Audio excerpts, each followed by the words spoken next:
Hey there, beautiful humans. Good morning, happy Christmas, happy Boxing Day. How are you today? What I'm gonna do now is tag some of you who asked me some questions in the post that I'm gonna talk about, which is how to really bring a loving perspective and shift shit around your family relating. So, Shasta wanted to get involved. Liam wanted to get involved. Who else asked me questions? Chris wanted to get involved. So I'm going to answer the questions you guys asked me, and I'm also gonna talk a little bit about my most recent experience visiting with my family. Good morning, Louise. How are you? Hi, Shelly. Good morning. And I'm going to talk a little bit about that particular visit, the things that happened, and I'm also going to talk about like strategies and practices to make family visits more enjoyable, because really that's why we're doing it. You know, like I don't see my family anymore as an obligation. I used to, I really did. I was like, oh God, I've got to show up there and I've got to do that stuff to make everyone else happy. No, I don't do that anymore. And what I have started to realize in bringing a different attitude in myself, like I swear it's an inner game, right? The more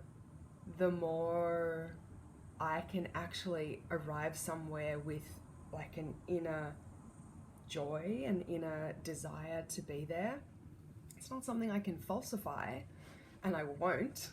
And I'll talk a little bit more about that later, because that is something that came up for me with my parents on my visit. Hi, Rudraksh. I don't know how to pronounce your name. I hope that was correct. And so it's an inner game, right? Like, how can I get so right with me in here that I can show up no matter what and bring a loving perspective?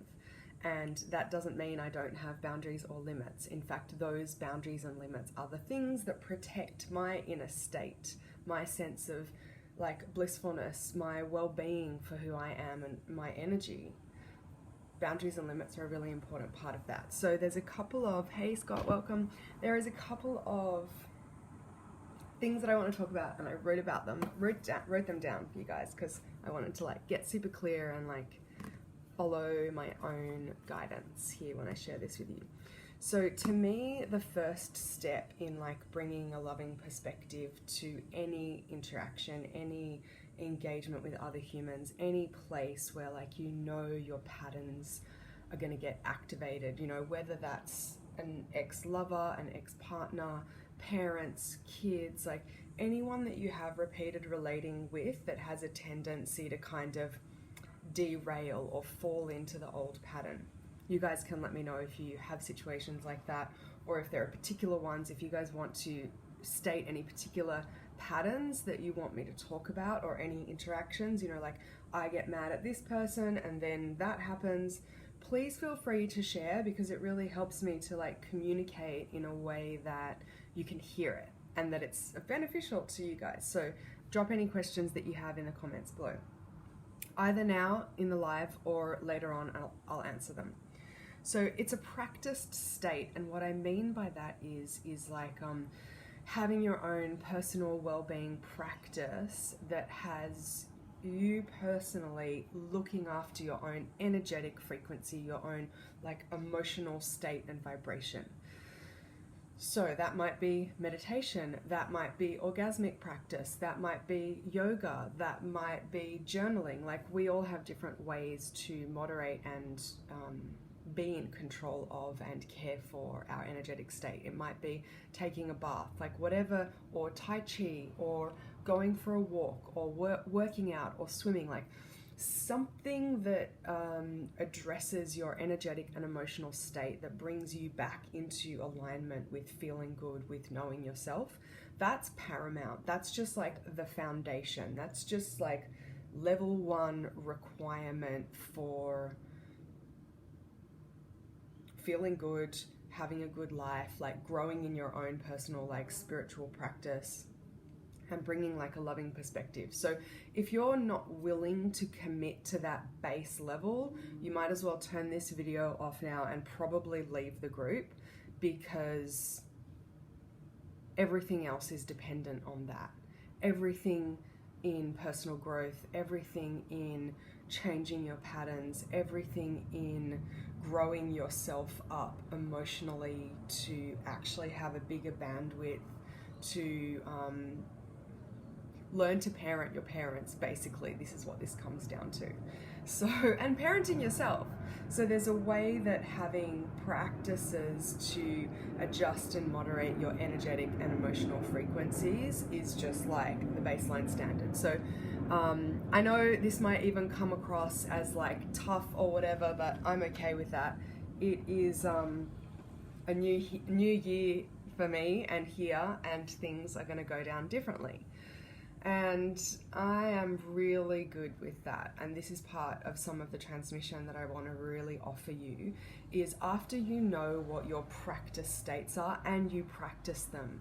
So for me, it's meditation. For me, it's orgasmic practice. For me, it's like walking in nature, swimming, reading books, listening to, you know, like podcasts or things like that that really like tune my frequency.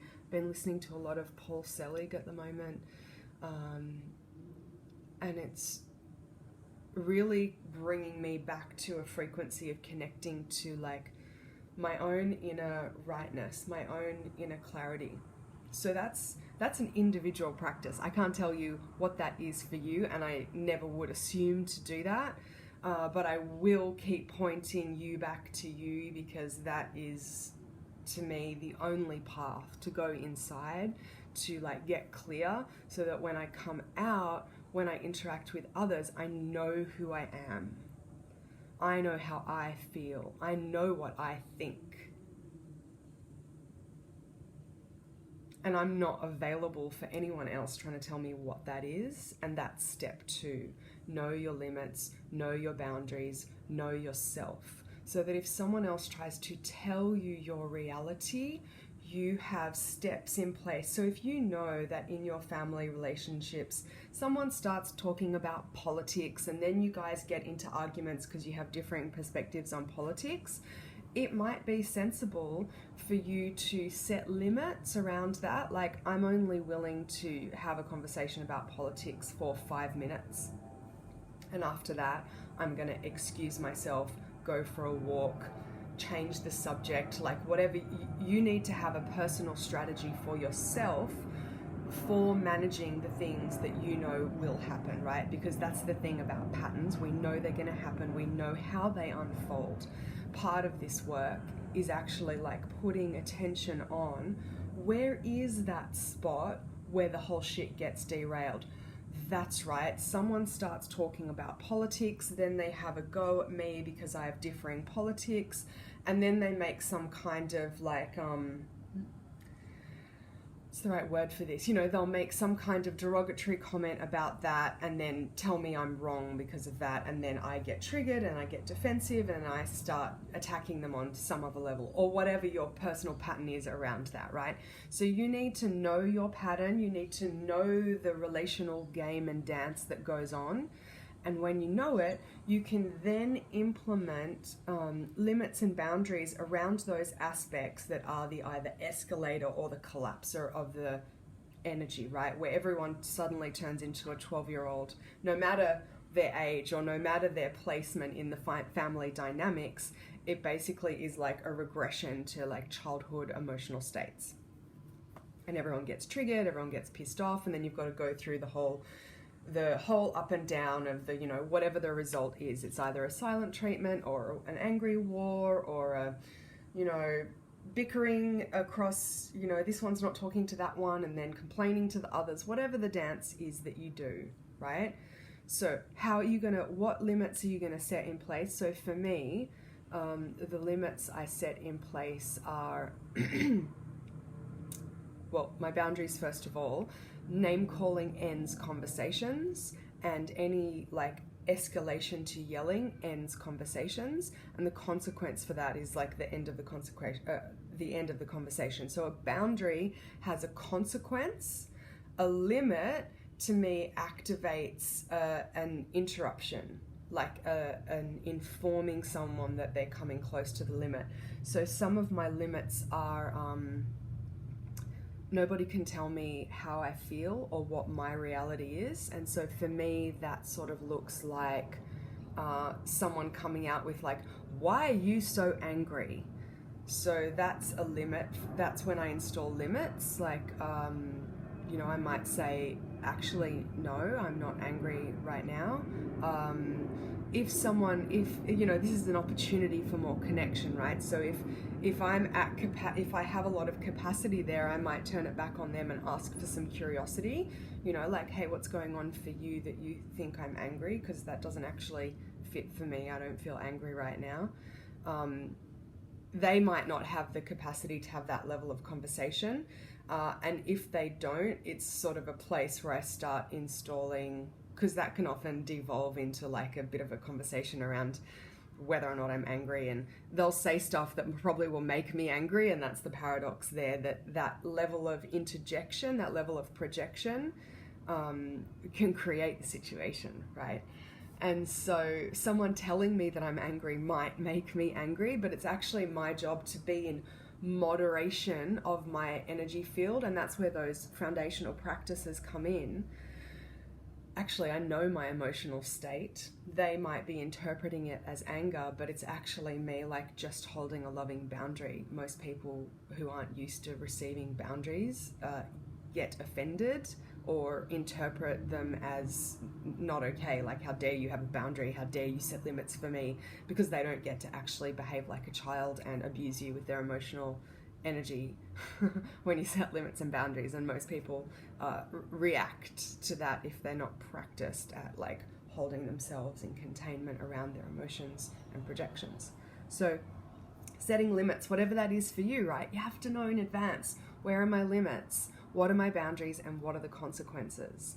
So if you shout at me, I'm going to end the conversation. If I'm feeling very well resourced at that point, I might say, hey, it's not okay for you to shout at me. I'm going to take a little break from this conversation. I'm going to go for a walk. If you want to talk more about this later, we can. You know, I might leave it open like that. Or I might just say, I'm just not available for this conversation. I'm going to take a walk. We can talk more about other things later. So I think it's really important to put in I don't want to be completely disconnected from you. Like, I want to come back into connection with you. This is not about making the person wrong. This is about addressing behaviors that aren't healthy. So like, I love you and I want to talk to you, but I'm not okay with being yelled at. So I'm going to take a little walk, a little break now to cool off. I'm going to cool off for me. So be really aware of not being like, you're angry, I'm not going to do this. Actually, I'm taking self-care. So whenever I make something about me in a conversation, it's very difficult for somebody else to, well, they can still get angry about it, but it's very difficult for them to stay in the throwing shit game, basically. Hey Nora, hey Melanie, welcome. If you guys have any questions or anything you want to ask me about these like family relating topics, do let me know. So yeah, setting limits and boundaries and knowing what the consequences are, and then you have to be willing to stand by your boundaries and consequences. If you collapse on them, if you don't uphold them, if you don't actually activate the consequences, they're meaningless and pointless and you become weak. So your strength, your holding of your own energetic frequency is like both a standing your ground practice and like connecting to the frequencies and energies that you've been practicing in your foundation. Like, I know what feels good to me and I am going to protect that no matter what. Right? And protecting that no matter what means leaving conversations that are abusive, means setting boundaries and limits and activating consequences to protect my energy, not to make anyone else wrong and not to change who they are. They might decide to change their behavior as a consequence of this, but my intention is not to change them. My intention is to like keep myself sovereign, basically. Nora says hello. Hello, beautiful. How are you? Okay, and then the next step is actually like when things are calmed down, you know, bringing curiosity about what happened, like with yourself, with others. When you do take time out, make sure it's in self-care. Like, don't take time away from a situation and then go and bitch about it with your other relative or your partner or whatever.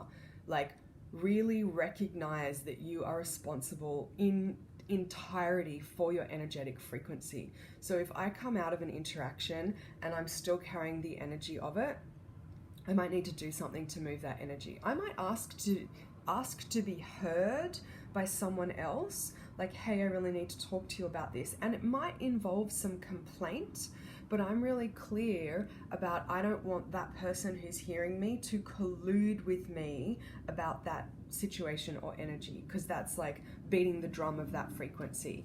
So for me, if I need to be heard, I'd ask for someone to hear me, but just to like listen and say thank you. Because if they start joining me and being like, yeah, that person's a real bitch, or that's really fucked up, or blah, blah, blah, then we just start digging into the like, basically like lower vibration frequency.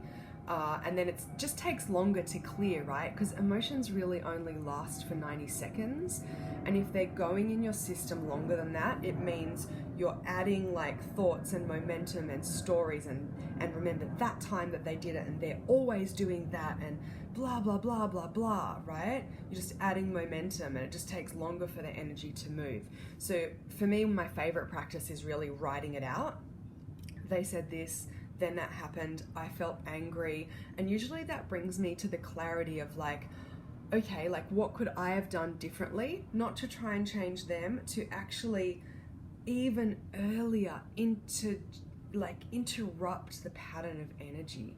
So this is all about pattern interrupt, right? If I'm protecting my bliss state or my joy or my love or my happiness or whatever that is, and I want to look at these people with a loving perspective, I actually have to remember that we love each other as a foundation and know and trust that that is the core of relating that I want to be connected to. So as soon as I start telling stories to myself, or even if they're perceived truths, that person's always trying to undermine me, or they're a 5-year-old or whatever, even though there could be some elements of truth in it, it doesn't actually serve growth. It doesn't actually serve connection. So what is in service of connection? Me letting go of what doesn't need to be held anymore. And it's just a constant staying present in the now, right? Because if all my stories about how my mom's always trying to tell me who I am, and I have experienced myself perceiving my mother in that way before, and I don't think she actually arrives with an intention of telling me who I am.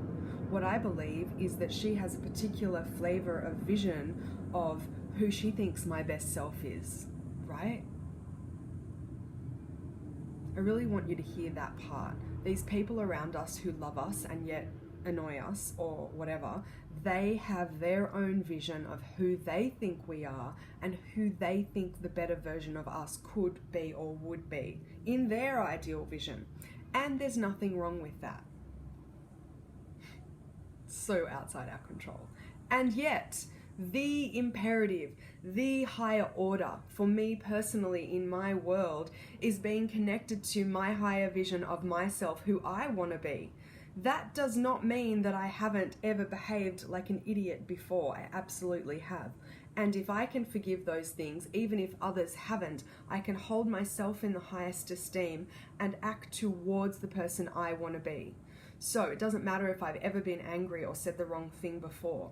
All I have to do is intend and act towards not behaving like that again, and actually noticing if I am and addressing and adjusting that. Let me know if you're hearing this. Let me know if this is landing for you. Say yes, drop me heart bomb emojis, tell me what your reality is around this. This is a really important practice, right? You have to be willing to stand in the fire of your no and your limits and your boundaries. And the amount of energy that you will get back like your own personal energy. You're not taking energy from anyone else. But the amount of your own energy that is reclaimed in actually like knowing who you are and being willing to take a stand for that. I am not who you tell me I am who I am. I am who I am. Did that make sense? I hope it made sense. And in that place, like you can't tell me I'm a bad person. I don't fucking believe it. I used to believe it when I used to think I was a bad person, when I used to believe all of the ways that other people would tell me I was wrong or bad. Doesn't mean I never had bad behaviors, but I wasn't a bad person, right? And that's a really important thing to focus on. And it's a really important way to see other people. Like, can you allow people to be who they are, others, everyone around you? And can you see the divinity in them, that we were all born of love and that we do want to love each other? And what about if we took that as the premise? Now, what I absolutely know in this place is that I will not tolerate bad behavior, and I do not want to behave badly. This is not a place where I'm trying to control other people. This is a place where I'm like, curating my own reality. So if someone continues to behave in a way that doesn't feel good to me, I withdraw my attention from them. Not in a punitive way, in a way that I'm protecting myself from interacting with someone who isn't actually respecting me. Right? So all forms of abuse are not okay. I am absolutely not advocating for people going into relational practices with people who aren't listening to boundaries and limits. So what I notice about boundaries and limits, some people aren't very good at receiving them, but I've actually trained my family in this way. I have trained my family in this way, and it is an immense blessing. There is no more name calling in my family. I cannot tell you what an immense growth place that is.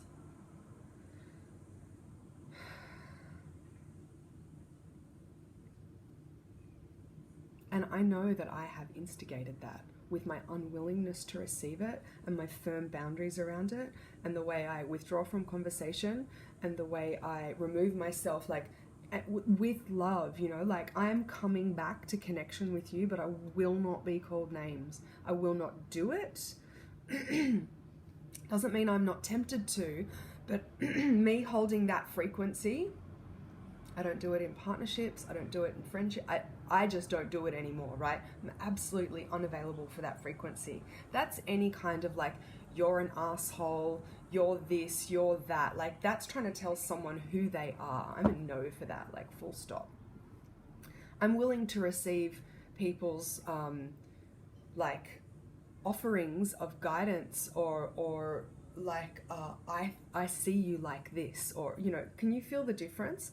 I see you as a blah, blah, blah person. Doesn't matter if that feedback is positive or negative, as long as like, as long as I've given permission for it, like, can I share something with you? Or, hey, there's something I've noticed, I really want to share it with you. Like, are you available to hear me? There's a real difference between that and the energy of like, you're this, you're that.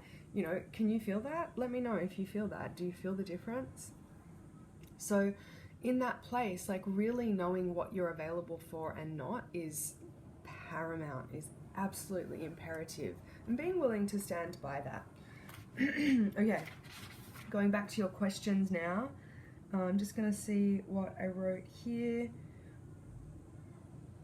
Yes, good. That was the last thing I wanted to share about that. Name calling ends all conversations and connections until someone's willing to come back in like clarity and cleanliness and presence. So I'm going to address your questions that you asked me here. Where are we? Why did the screen close? Had this open on the page, but it's gone. So I'll go back. Nope, not that. Okay. Here we go. Okay, so Shasta says, tell me more, bitch. Well, I hope that this has been helpful for you so far. Liam asks, I'd be curious to hear if you went through a time which may have felt like a bit of a void or emptiness where you went through the processes of saying no while you were stripping away what you didn't want before the things you were starting to say yes to started coming through? Yeah, that's a really great question. And yes, and that is like a really powerful place of like staying aligned to my personal values or your values in challenging times. And what I notice is the universe, God, whatever you will, source, creator, divine beings of whatever energy that is the creator, that is running through all of us and is in everything, will always bring us tests of our like willingness to hold a frequency, right? Because those tests are the litmus of whether or not you're really ready to stand in the fire of receiving the thing. So say, I had a recent relationship that actually reactivated so deeply all of my codependent and enmeshment tendencies. It's almost like each of us was having a relationship. We were in a relationship together, and some of the realizations I've had about it were actually like we were both energetically and emotionally relating with our mothers with each other, which sounds kind of sick, but is also extremely beautiful. And I could see all the places where my desire to be in a really deep, juicy relationship actually had me let go of some of my values. And it was like a deepening layer of like, how willing am I to stand by my values and say no to something that looks really good and seems to feel really good, but actually does not align to my limits and my boundaries about what I'm actually willing to participate in. And the amount of clarity that has come from actually having to stand in my values and say no repeatedly has just been huge for me. And I feel such a reclamation of my inner being, of my inner strength, of my sovereignty, because I feel so clear about what I'm not available for and so open about what I am available for.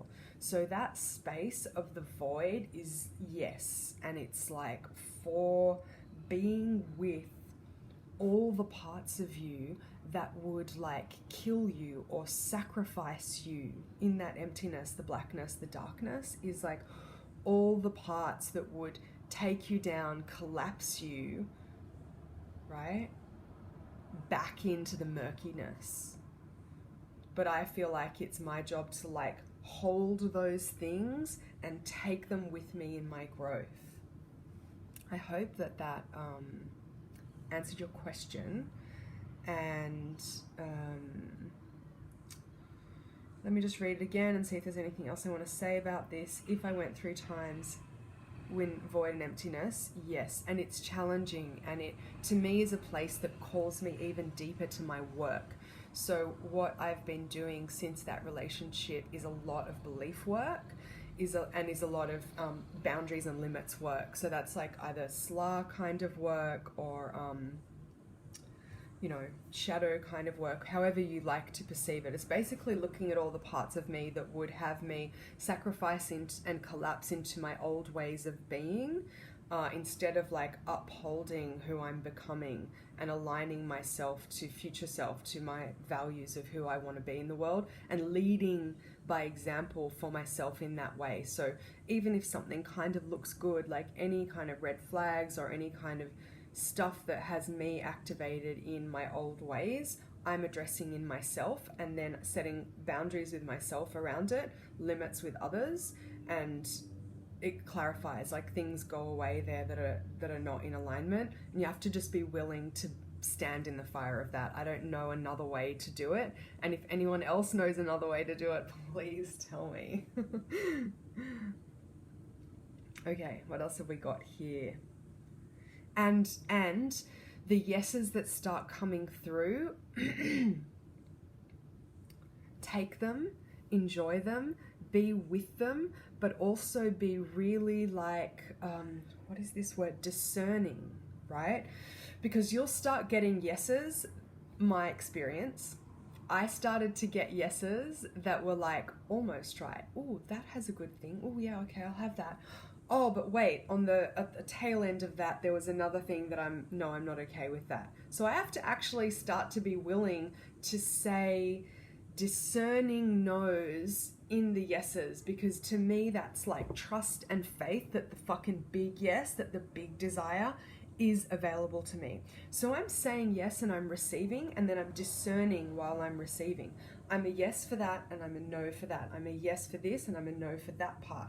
And anything that comes towards me from a yes and I'm willing to receive it, and any parts that in my discernment are not okay, if those things, if a person I'm interacting with or a situation can't be adjusted and hits a limit or a boundary, I have to be willing to hold that for myself, to be in my integrity, to uphold my values. Does that make sense?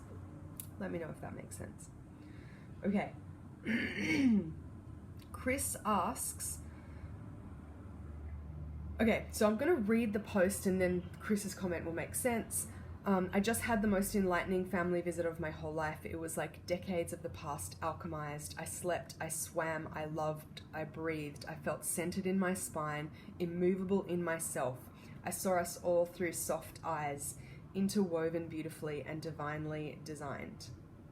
So, Chris says, how did you do this? What was different in this time from the time before? So the difference was me upholding my personal practices whilst I was in the environment, which meant getting up early, writing in my journal, going for swims, taking walks, meditating. Those are my personal practices.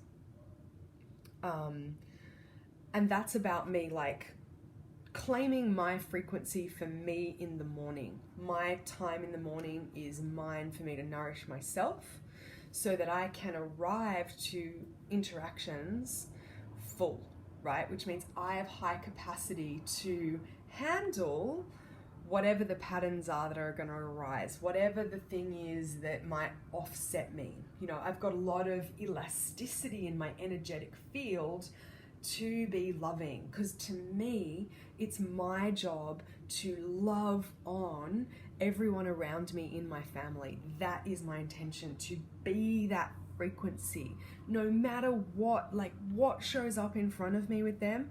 My job to love it, not for them, for me, because for me to be in a loving frequency and offering that with generosity is like feeling really good. That feels good to me. Now, the places where I have to set limits and boundaries are if I'm hitting a point where I've run out of that loving generosity to look at them with loving eyes. That's a spot where I'm like, oops, I need some me time. Me taking a nap. Oh my God, I took so many naps on my vacation. It was so good. And none of them came from a place of like, I'm fucking done with you, I'm taking a nap. Like, this is the point here. I didn't let myself get to that spot. So I was really paying extremely high attention to my energetic state and my emotional state, and I was preemptively activating self-care. Like, to me, activating a consequence of a boundary is a last resort. I don't want to have to go there, but I will if I need to, right? So there was a spot in this trip where I had to do that.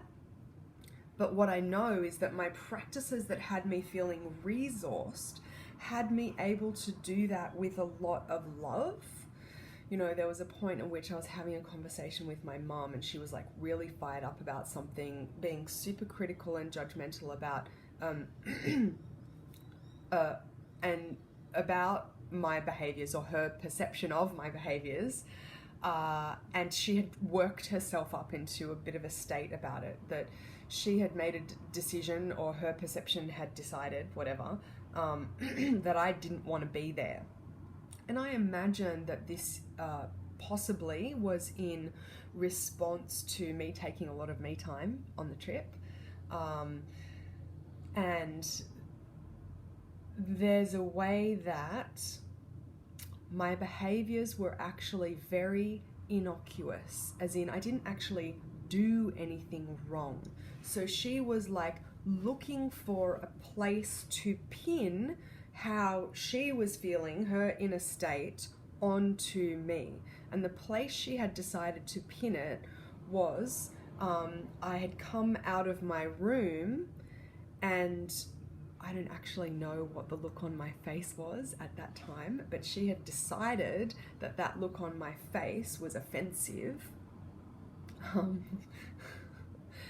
What I know about my state at the time was that I felt a little rushed, and I was worried about being late because they're very particular about being on time and they like to eat dinner very early.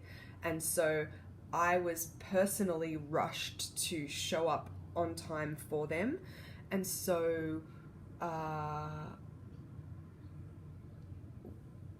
may not have been in a complete state of equanimity, but there's also a way that I was showing up the best I could in that particular moment. But what she had decided was that I was angry and I don't like them and I didn't want to be there. And she was very angry about that, and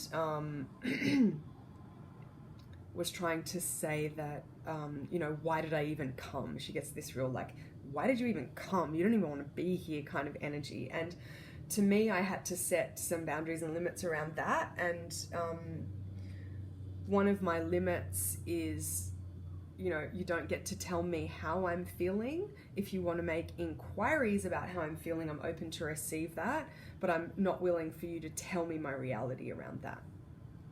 And that limit instigates the kind of, no, I'm not willing to receive that. And so then in that conversation, I had to say no a couple of times. She was like, why can't you just show up smiling? And I said no to that, because I'm not willing to pretend to be something that I'm not, to make other people's experience more comfortable. I am willing to show up as I am, and that's all I can do, actually. That's all I'm willing to do. And so, that was a contentious conversation, but I really lovingly held my boundaries, and I kept asserting that every time she tried to do that. Eventually it reached the state where she was very upset, and I could tell she was at a point where she might start to cry from anger and frustration. And after that energy came through, then she did something that she normally does here, which is sort of kind of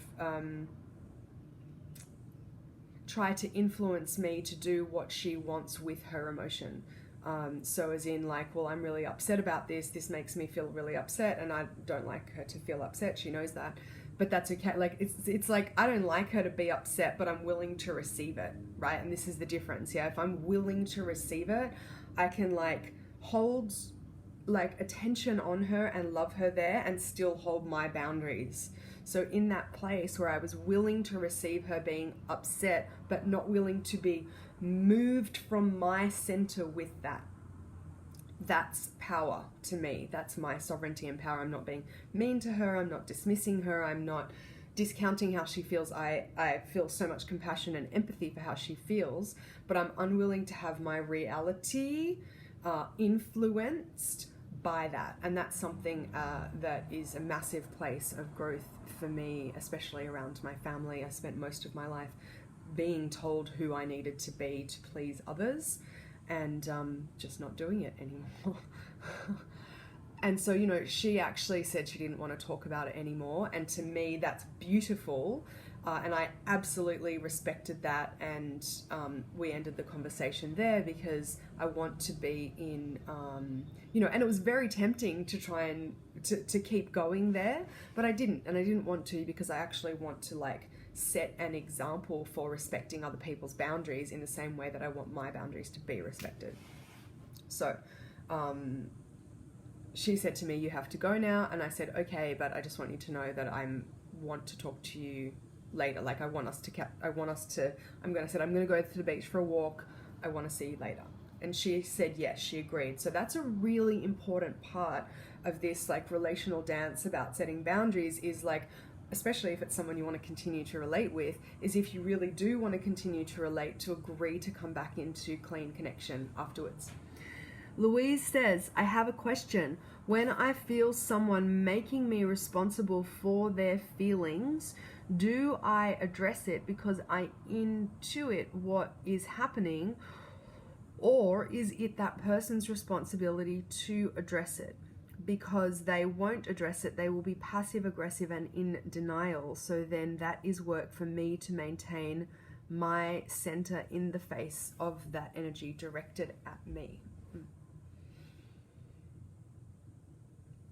Well, I only think it's your responsibility to address it in the way that someone is making me responsible for their feelings. So yes, and there's a spot here where it sort of looks like you're doing a little bit of like, you are taking responsibility for their experience a little bit in that last paragraph, when you say because they won't address it, they will be passive aggressive and in denial.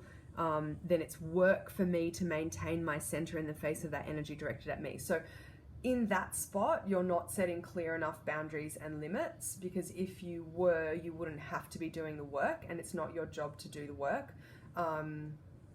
So when I feel someone making me responsible for their feelings, so I want you to get really clear about where those places are and what your limits are. Like it might be like, I'm not willing for you to tell me how I'm feeling, or like, tell me more about this making you, like as in you're making me angry. It might be a spot for you to say, you know, hey, it looks like you are angry. I'm wondering what's underneath that for you. And they might say, well, you did this and you did that and whatever. And it might be a place for you to get clear about what kind of behaviors are acceptable in your relating, and setting boundaries and consequences for those things. Like, oh, hey, if you continue to make me responsible for how you feel, I'm actually going to have to take my attention off you, or end this conversation, or whatever's appropriate for you. And then you actually have to make a choice there. Like if a person is willing to participate with you in new boundaries and conversations about that, great. But if they're not, you might want to consider limiting the amount of time you spend with that person for self-care. I hope that answered your question. And I think, unless there are any more questions that might be nearing the end of our chat today, I hope that this has been helpful for you.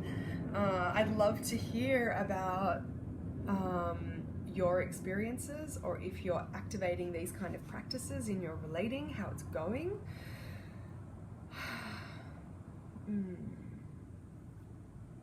And if you need any guidance or assistance. So I also want to let you know that soon I'm going to be activating a payment option within this group.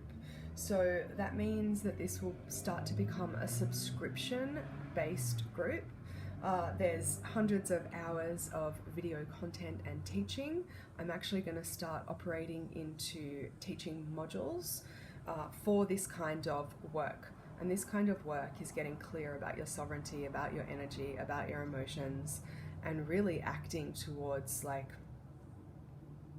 increasing your own consciousness around your own behavior and curating your own reality. If you really want to change things in your life, you have to take action. And so this is part of that. I really want to have an engaged community with you guys. I really want to have participation.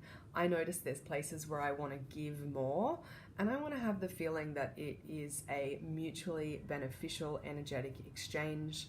I offer myself here in generosity, and I will continue to do that, but I actually want to give you more. And because I want to give you more, I really want to feel like it's a fair, energetic exchange for that. So it's going to be a very reasonable monthly amount. It's going to be $33 a month. So I'm going to do a whole nother video on this, but I just felt to share this with you here. You'll hear more about this over the next week. I'd love to know what you think about this. It is a boundary that I'm putting in, that people who don't sign up for the monthly payment will be removed from the group.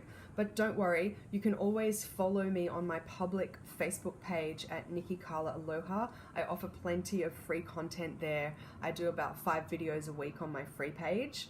But this group is going to start to become an even deeper teaching space. And I know that those of you who really resonate with my frequency, who really want to take this in, who really want to learn and grow, that you guys are going to stay with me here, and you guys are going to come with me on a deep journey of self-evolution. That is what is important to me. That is the frequency that I'm in transmission of, and I am here to grow myself, and I am here to inspire you and encourage you to grow in yourself in whatever way is correct and right for you, because it is my intention to always honor my own uniqueness and to encourage you to own and live and deeply vibrate in your own uniqueness, because that place is the gift. It is the gift that we are to give to others, our own uniqueness. So deeply owning and vibrating in the frequency of your own uniqueness, to me, is the pathway of enlightenment, because there can be nothing more beautiful, divine, inspiring, and powerful than someone who is fully claiming all that they are and living from that in each moment. So that's all from me today. I love you, and I can't wait to speak to you soon. If you're just joining now, because I see a couple of you just joined now, go back and watch from the beginning. Loads of great stuff in today's video. I look forward to hearing from you. Drop me some comments or ask me questions in the comments. My inbox is also open to hear from you if you want to ask me anything and that you don't want to share it openly in the group. Have a beautiful day. Bye.